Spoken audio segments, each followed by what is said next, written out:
बिस्मिल्लाहिर्रहमानिर्रहीम। अस्सलामुअलैकुम नाज़रीन इकराम, नई वीडियो में आपको खुश आमदीद कहते हैं। इसराइल ने अपने ही फौजियों को सरेआम लटका दिया। नई इसराइली हुकूमत अपने ही फौजियों की दुश्मन बन गई। इसराइल का असल हुलिया खुलकर दुनिया के सामने आ गया। अवाम ने पूरे मुल्क में आग लगा दी। नफ्ताली बेनेट का इक़्तिदार कुछ माह बाद खतरे में पड़ गया। हमास की कैद से जारी होने वाले इसराइली फौज के क्लिप ने बड़ा कोहराम मचा दिया। क्या यही इसराइली फौजी 4 कमांडरों की कैद की वजह थे? इनका कसूर क्या था? इसराइल से अब तक की सबसे बड़ी खबर सामने आ गई। हमास ने एक बार फिर से चुपचाप अपना काम कर दिया। ना बांस टूटा और सांप भी मर गया। आखिर गजा से जारी होने वाला वीडियो क्लिप इन फौजियों के लिए मौत कैसे बन गया? वीडियो की तफसील में जाकर इसके साथ साथ ये भी बताएंगे कि तुर्क सदर ने फलस्तीनी सदर को हंगामी दौरे पर तुर्की क्यों बुलाया है। नीज गजा की तबाहकुन हालत को सुधारने के लिए किन ममालिक ने बड़ा ऐलान किया है। ताहम वीडियो की तफसील में जाने से पहले नए आने वाले दोस्तों से गुजारिश है कि हमारे चैनल को सब्सक्राइब कर लें, बेल आइकन पर क्लिक कर लें, ऑल नोटिफिकेशंस को ऑन कर लें ताकि हमारी नई आने वाली वीडियोस आपको बर वक्त मिल सके।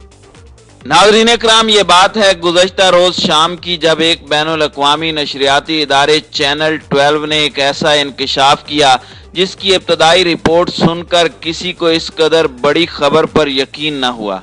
इस नशर की जाने वाली खबर में बताया गया कि इसराइली फौज ने गजा में जंगी कैदी की हैसियत से रखे जाने वाले फौजी हैदर गोल्डन के साथियों को सजा देने का फैसला किया है, जो कि पूरे इसराइल के लिए एक हैरान कुन खबर थी।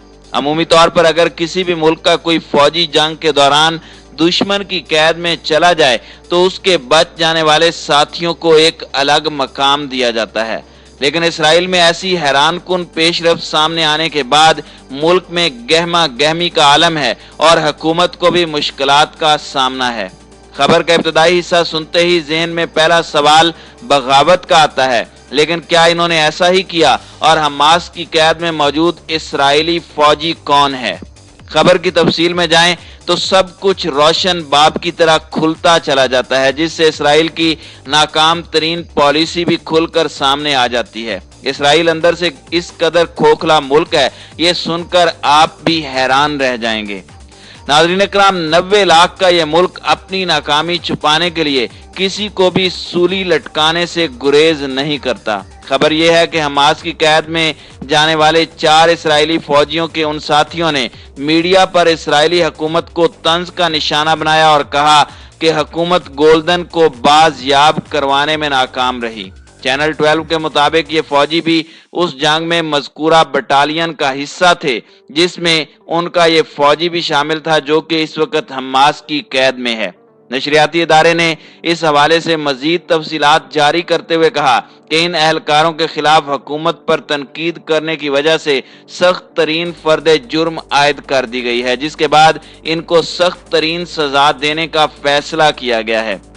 इसी चैनल से बात करते हुए इसराइली फौज के एक तर्जुमान ने यह भी कहा कि इसराइली कानून तमाम तर फौजियों पर यह पाबंदी आयद करता है कि वो किसी भी मीडिया आउटलेट से बात नहीं कर सकते, लेकिन उन्होंने ऐसा करते हुए 2 जुर्म किए हैं जिसकी सजा इनको हर सूरत दी जाएगी। इसराइली हुकाम का कहना था कि इनके साथी फौजियों की लाशें गजा में रखी गईं जब 2014 में इनकलेब में हमले के दौरान जंग में मारे गए थे। गुज़श्ता अय्याम में गजा से यहूदी फौजियों का क्लिप जारी हुआ, जिसके बाद पूरे इसराइल में चीखो पुकार का आलम है।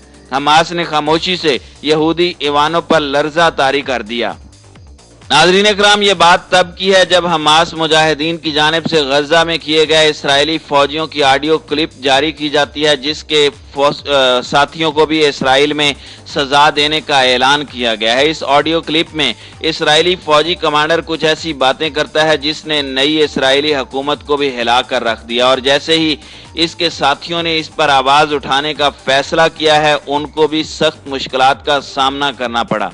और ऑडियो के साथ साथ हमास मुजाहिदीन की जानिब से 2011 में बनाई गई एक और फौजी वीडियो फुटेज जारी की गई, नाज़रीन इकराम, मुतालिया करें तो हमास की नई हिकमत अमली भी खुलकर सामने आ जाती है और ये नई जंगी हिकमत अमली पहले से ज्यादा खतरनाक तरीन होती चली जा रही है। ये वाकया दरअसल गुज़श्ता अय्याम का है, जब अल जज़ीरा ने tip of the iceberg program में एक शख्स की ऑडियो नशर की थी, जिसकी शनाख्त हमास ने एक इसराइली फौजी कमांडर की हैसियत से करवाई। इसको अज़ुद्दीन अल कस्साम ब्रिगेड ने गिरफ्तार किया था। नशर की जाने वाले एक शख्स वाली वीडियो में एक शख्स को यह कहते हुए सुना जा सकता है कि मैं रोजाना एक बार मरता हूं और जीता हूं। उसने कहा कि मेरा यह सवाल है कि क्या इसराइल का वजूद जिंदा है। नाज़रीन इकराम, हमास इस वक्त फुल फॉर्म में आ चुका है और यके बाद दीगरे इसराइली फौजियों की फुटेजेस जारी करना इसराइल को अंदर ही अंदर से अजियत देकर मारने के मुतरादिफ है। नाज़रीन इकराम, दूसरी जानिब पहले से ही मुश्किल हालात में घिरी इस साल मई में हमास और इसराइल के दरमियान 11 रोजा लड़ाई के बाद गजा की पट्टी तबाह बर्बाद हो चुकी है। गजा एक खुले आसमान वाला जेल है जहां अवाम अपनी जिंदगी दोबारा बहाल करने के लिए एक मुश्किल जिद्दोजहद में मसरूफ हैं। इसराइल के फिजाई हमलों में तबाह होने वाले स्कूलों, सड़कों, रिहायशी इमारतों और खित्ते के बुनियादी ढांचे की तामीर नौ की फौरी जरूरत है, लेकिन समाजी कारकुनों का कहना है कि गजा को उसके 20 लाख बशिंदों की ज़हनी सेहत पर फौरी तौर पर तवज्जो देनी है, क्योंकि वो बुरी तरह से तबाही की तरफ जा रही है। फलस्तीनी पनाह गजीनों के लिए काम करने वाली अक़वाम मुत्तहिदा की इमदादी एजेंसी UNRWA की तर्जुमान का ख्याल है कि गजा के अवाम में ज़हनी तनाव उरूज पर है।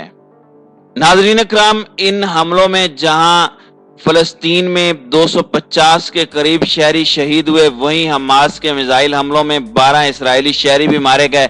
गजा में 2000 से ज्यादा इमारतें या तो मुकम्मल तौर पर तबाह या उन्हें जुज़वी तौर पर नुकसान पहुंचा है। हमास और इसराइल के माबैन जंग बंदी के ऐलान के चंद हफ्तों बाद गजा के कुछ मुतासरीन या मुतासरा लोगों से बात की और उन सब का यही ख्याल था कि जंग के बाद के हालात का मुकाबला जंग के दौरान होने वाले हकीकी बम धमाकों से ज्यादा मुश्किल है। समाजी कारकुनों का कहना है कि तबाहशुदा मकानात को दोबारा तामीर किया जा सकता है, लेकिन मुतासरा अफराद के अहल खाना और उनकी ज़हनी हालत को मामूल पर लाना मुश्किल है। गजा के बहुत से रिहायशियों का कहना है कि उन्हें ऐसा महसूस होता है कि वो किसी खुले आसमान वाली जेल में रह रहे हैं। इसकी एक बुनियादी वजह कुछ बरसों से जारी इसराइली नाकाबंदी भी है। गजा इसराइल और मिस्र के दरमियान वाक़े ज़मीन की एक छोटी सी तंग पट्टी है। हमास की गजा पर हुकूमत है। हमास को इसराइल और अमेरिका की तरफ से एक दहशतगर्द तंजीम समझा जाता है। गरब उर्दन में सदर महमूद अब्बास की सरबराही में फ़लस्तीनी अथॉरिटी की हुकूमत है, जिसे इसराइल जायज़ हुकूमत के तौर पर तस्लीम करता है। गजा में मुकीम हमास के मुसल्लह जंगजुओं और इसराइली मुसल्लह अफवाज के माबैन झड़पें अक्सर होती रहती हैं। यहाँ हालिया दौर में बड़े पैमाने पर झड़पें पहली मरतबा 2006 में हुई, फिर 2007 में हुई। 2014 में इसराइल ने बदतरीन हमला किया था जो 51 दिन तक जारी रहा और उस साल मई में हमले 11 दिन जारी रहे। नाज़रीन इकराम, जंग बंदी के बाद इसराइली हुकूमत और गजा की हुक्मरान जमात हमास दोनों ने फतह का ऐलान किया है। वजीर आज़म नेतन्याहू और उनकी हुकूमत अब इक़्तिदार से बाहर हो चुकी हैं। सियासी तज्ज़ियाकारों का कहना है कि गजा के तमाम शहरियों की तरफ से हमास का कभी भी पूरा एहतराम या हिमायत नहीं की गई, लेकिन इस बार इस लड़ाई के बाद हमास के लिए मकामी हिमायत में मजीद इजाफा हुआ है। गजा की अक्सरियत आबादी मुसलमान है और एक छोटी मसीही अक़लियत भी मौजूद है, लेकिन गजा में फ़लस्तीनी यहूदी आबाद नहीं हैं।